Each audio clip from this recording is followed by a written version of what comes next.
Let's say you wake up one morning. You go to the market. You want to buy the same bread you bought yesterday, but the price has changed. It's doubled in a single week.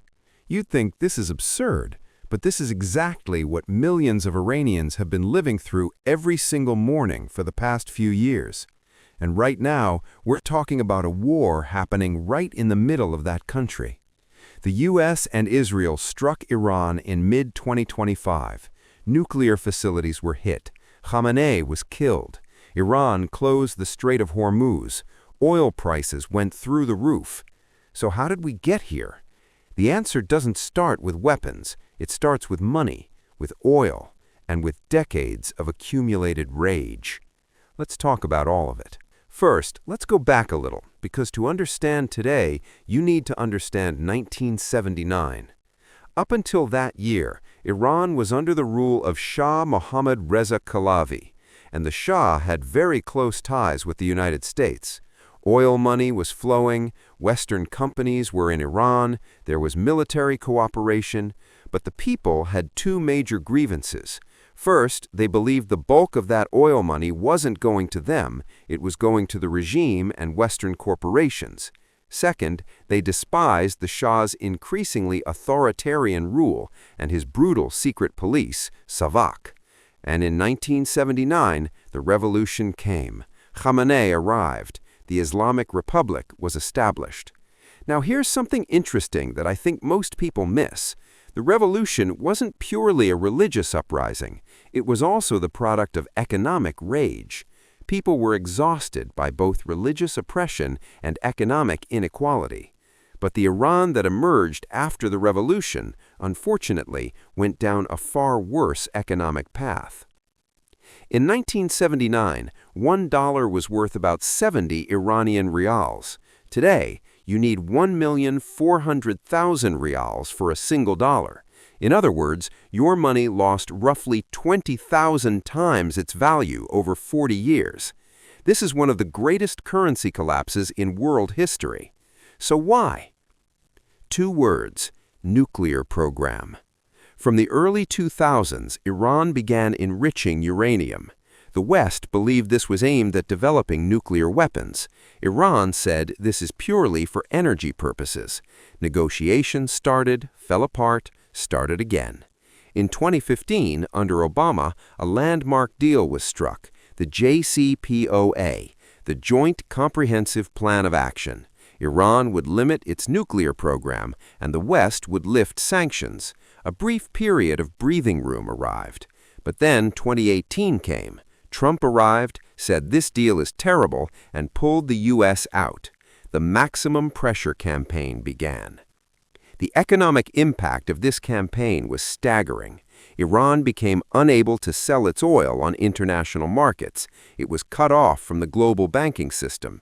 International companies fled. Foreign investment hit zero. Think about the numbers. Iran was losing roughly 20% of the revenue it could have earned from oil sales, just through the shadow channels it was forced to use to get around sanctions. So part of the stolen money was going toward the cost of stealing. That's how dramatic the paradox was. World Bank reports say it plainly. Between 2011 and 2020, Iran's GDP per capita shrank by an average of 0.6% every single year. During that period, approximately 10 million more Iranians fell into poverty. The poverty rate climbed from 20% to 28%. But let me be clear, sanctions alone aren't the only culprit. Mismanagement is deeply in the picture too. Here's perhaps the least talked about but most important dimension of Iran's economy. The Revolutionary Guards, the IRGC, are not just a military force. The IRGC controls a massive portion of Iran's economy: construction companies, energy facilities, ports, telecommunications, even the food sector. It's a colossal structure, intertwined with the state, largely insulated from sanctions, running its own economic ecosystem. And ironically, this structure actually feeds off the sanctions, because sanctions force Iran's foreign trade through hidden channels. Who controls those channels? Largely IRGC-linked networks. On top of that, there's a multiple exchange rate system. There's both an official and a free market rate for the dollar. The gap between the two can sometimes be enormous, and those close to the regime accumulated incredible fortunes by buying dollars at the cheap official rate and selling them on the open market. I have to say this plainly, when a country has both massive sanctions and this level of structural corruption, the ordinary citizen has almost no way out, and that means a massive reservoir of rage is building. In 2022, Mahsa Amini died, a young Kurdish woman who lost her life after being detained for allegedly violating headscarf rules, and it set Iran on fire. Jin, Jian, Azadi, woman, life, freedom. That slogan spread to every corner of the world. But the protests never truly ended because people's anger wasn't just political, it was deeply economic, and the economy never got better. In December 2025, the market traders of Tehran shut their shops again. Why? The rial hit historic lows against the dollar, 1,450,000 rials for a single dollar. Inflation above 40%. Basic food items had become a luxury even for the middle class. The minimum wage in 2025 was around $110 a month. That's not enough to pay rent and buy bread in any city. Protests spread to Isfahan, Shiraz, Mashhad. Chants of death to the dictator rang out. It was the largest social uprising seen since 2022. And it was in this environment that Israel struck in June 2025. June 2025. Israel launched a comprehensive operation targeting Iran's nuclear facilities, Fordo, Natanz, Isfahan.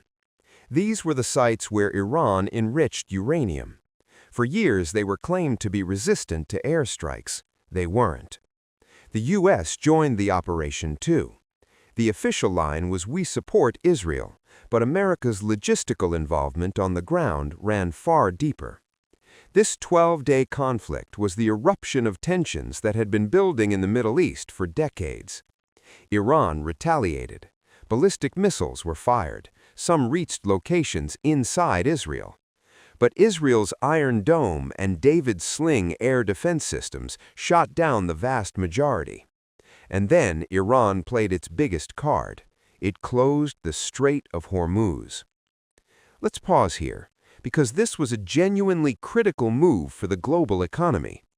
The Strait of Hormuz is a waterway roughly 33 kilometers wide, sitting between Iran and Oman. On the map, it looks like a tiny channel, but around 13 million barrels of oil pass through it every single day. That's roughly 31% of the world's total seaborne crude oil. So nearly a third of the world's oil passes through this one narrow strait. The bulk of Saudi Arabia, Kuwait, Iraq, and the UAE's oil exits through here. Japan, South Korea, and China get a major portion of their energy needs through this passage. When Iran closed the strait, Brent crude spiked 13% in a single day. It pulled back a little after that, but prices are still running high. And this doesn't just mean higher gas prices. When oil prices rise, shipping costs rise. When shipping rises, food prices rise, electricity rises, plastics rise, medicine rises, everything rises. Turkey isn't spared either. According to reports, every 10% rise in oil prices pushes Turkish inflation roughly 1 point higher.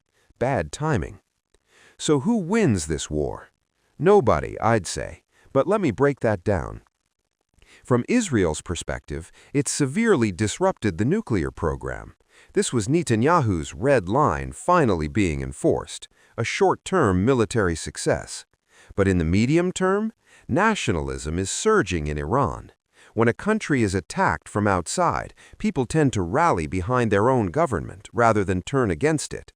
Iranians may despise the regime, but in the face of an Israeli strike, they stood behind their flag. That may be a consequence Israel didn't fully calculate. From America's perspective, Trump's support for Israel is clear. Domestically, it sends a message to a particular voter base, but it created a new imbalance in the Middle East, and this surge in oil prices is anything but good for a U.S. economy already fighting inflation. From Iran's perspective, the nuclear program took a major hit.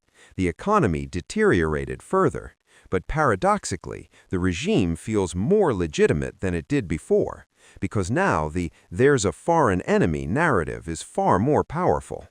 Protests were crushed, opposition was silenced, and this is the part I personally find most troubling. Wars often keep weak regimes alive. Iran's people were on the verge of toppling the regime through economic fury, but a foreign attack redirected that fury somewhere else entirely. So who's the real winner? China, I'd say. China was already buying Iranian oil at a discount. While regional instability weakens the West, China is positioning itself quietly, carefully, opportunistically. It has a 25-year strategic partnership agreement with Iran. This war only deepened that. To sum up, the 1979 revolution was the explosion of economic and political rage. But the regime it brought to power spent decades deepening those economic problems rather than solving them. Sanctions, mismanagement, the IRGC's parallel economy, all of it together turned Iran into the stage of one of the greatest economic tragedies in the modern world. And that economic collapse laid the groundwork for pressure from both inside and outside. The Israeli and U.S. operation targeted a structure that was already crumbling. What happens now? Nobody knows. But I'll say this: a lasting solution in the Middle East doesn't come from bombs, it comes from economic transformation. And right now, that doesn't appear to be on anyone's agenda. Thanks for watching. If you found this interesting and want more, subscribe and hit the like button. See you in the next video.